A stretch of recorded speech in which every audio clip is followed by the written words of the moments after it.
Bruce Springsteen, acoustic Thunder Road there in Philadelphia as the crowd anticipates President Obama, the First Lady, Hillary Clinton, and Bill Clinton all taking that stage momentarily. Joining me now, Jess McIntosh, Director of Communications Outreach for the Clinton campaign. What do you say? Because I'm sure you encounter this idea that she's part of this corrupt system, that she's a crony, corrupt, and even people who don't like Donald Trump. I'm sure people say this to you, maybe outside the, you know, obviously not in the office where you work for the Clinton campaign. What do you say to that? I think that there is the widest possible gulf between the caricature that Republicans have painted Hillary Clinton with and who she actually is. And I implore people to look past the media noise and pay a little bit of attention to where she came from, why she does what she does, the issues that she has cared about the most. And throughout her career, she's really focused on bringing voice to people who get left behind. She's been crusading for disabled children since she literally got out of college. That's not something that garners a ton of media attention, but it really does speak to the core and character of the person. So it's a tough sell because you have to say, ignore this very loud noise that's coming from the opposition that many in the media enjoy amplifying for whatever reason, and pay attention to the quieter things that are happening, the things that actually tell you about the principles of the person. And that's tough, but it's there with her. It is interesting to me that a few people pointed this out. If you look at the sort of the polling, and there's a case we made the race has actually been fairly stable, but there's places where the places where she's sort of gone up the most. Yeah. The convention and after the first debate. Yep. Which is interesting because those are the places where she herself is actually communicating the most, and I think that there is, whether you like Hillary Clinton or not, I think the idea that there's a sort of caricature of her and her is pretty clear. Right, and I think I'd point to what the president said recently, which is there is a reason why we have never elected a woman president. We react strangely to women seeking positions of power, and we seek reasons to justify that uncomfortableness. And I think that we see part of that play out here. So when she gets the chance to make her own case, it is incredibly compelling, and she's really. I agree with that. Obviously, clearly that the gender dynamics are so overdetermined in this context. Yep. We're possibly, as of tomorrow, going to have the first woman president. Yeah. There's a reason that we haven't. But there's also a degree to which there's so much continuity with Bill Clinton in terms of her treatment, even with the dramatis persona. It's like all of the veterans of the Clinton wars in the 1990s are literally running Donald Trump's campaign. Yeah. All of the ideas of like the investigation that leads to another investigation that leads to investigation. I think the fact that is from in the 90s, she was one of the people who was willing to take on this entrenched Republican. This is when they thought that conservative values were going to rule the country for generations to come. And Bill and Hillary came in and said, no, not so much. We actually have a social safety net we want to take care of. We want to lift up people in poverty. We want to pay attention to the very real racial issues in this country. And I think that it messed with a lot of Republicans' long-term goals. I want to listen back into Bruce Springsteen there in Philadelphia. Let's take a listen. No matter how difficult its realization, Hillary sees an America where the issue of income distribution should be at the forefront of our national conversation, where the progress we've made in reducing unemployment is not enough. We must do better. She has a vision of universal health care for all that will build on the work of President Obama. She sees an America that needs to be fairer, where our highest courts look to protect the rights of all of our citizens and not just the privileged. She sees an America where the issue of immigration reform is dealt with realistically and compassionately. And she calls to an America that participates in the welfare of our planet, both in world affairs and in global science, and where the unfinished business of protecting the rights of women is not an afterthought but a priority. This is a country where we will indeed be stronger together. Now, briefly, to address her opponent, this is a man whose vision is limited to little beyond himself, who has the profound lack of decency that would allow him to prioritize his own interests and ego before American democracy itself. Somebody who'd be willing to damage our long-cherished and admired system rather than look to himself for the reasons behind his own epic failure. That's unforgivable. Tomorrow, those ideas and that campaign is going down.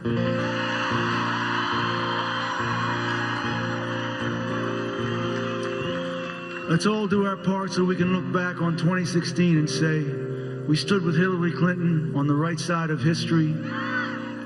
That's why I'm standing here with you tonight for the dream of a better America.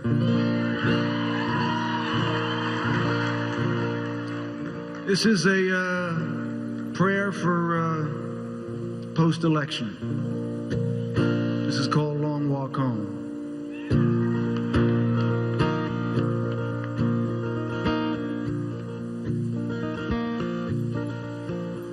Last night I stood at your doorstep trying to figure out what went wrong. You just slipped something into my palm, then you were gone. I could smell the same deep green of summer. Above me the same night sky was glowing. In the distance I could see the town where I was born. It's gonna be a long walk home.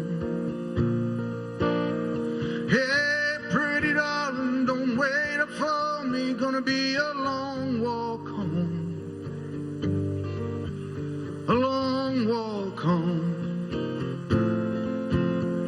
In town I passed Sal's grocery, the barber shop on South Street.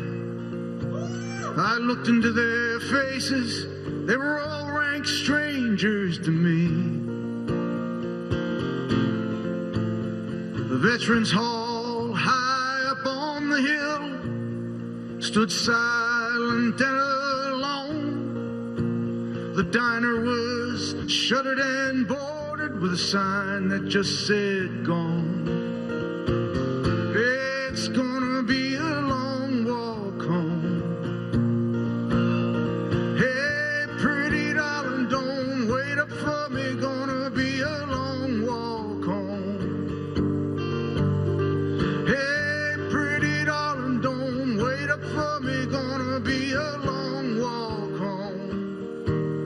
It's gonna be a long walk home. Here everybody has a neighbor, everybody has a friend, everybody has a reason to begin again. My father said, son, we're lucky in this town. It's a beautiful place to be born. It just wraps its arms around you. Nobody crowds you, nobody goes it alone. You know that flag flying over the courthouse means certain things are set in stone. Who we are, what we'll do, and what we won't. It's gonna be a long walk home. Hey, pretty darling, don't wait up for me. Gonna be a long walk home. Hey, pretty darling, don't wait up for me. Gonna be a long walk home. It's gonna be a long walk home. It's gonna be a long walk home. Hey, pretty darling, don't wait up for me. Gonna be a long walk home. Hey, pretty darling, don't wait up for me. Gonna be a long walk home. It's gonna be a long walk home. It's gonna be a long walk home.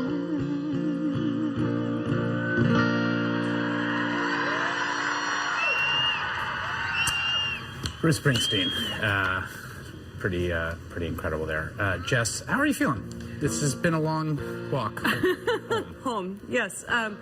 It's almost over. No, it's amazing to be closing out this strong. The energy is really good. I was in Pennsylvania knocking on doors this weekend, and it really felt like there was history being made and people were excited. There was a line around the block to get into phone bank. We're not even talking about voting. So I think the greatest underreported story of 2016 is the super enthusiastic Hillary Clinton supporter. And tomorrow we get to be heard. That is a great, we're going to see tomorrow. Yeah. One of the stories, so many narratives this election. Jess McIntosh, thanks for joining us. Thanks. We will let Bruce Springsteen play us out. We're awaiting the first family, Hillary Clinton and Bill Clinton. Stick around. I could use just a little help. Can't start a fire. Can't start a fire without a spark. This gun's for hire. Even if we're just dancing in the dark.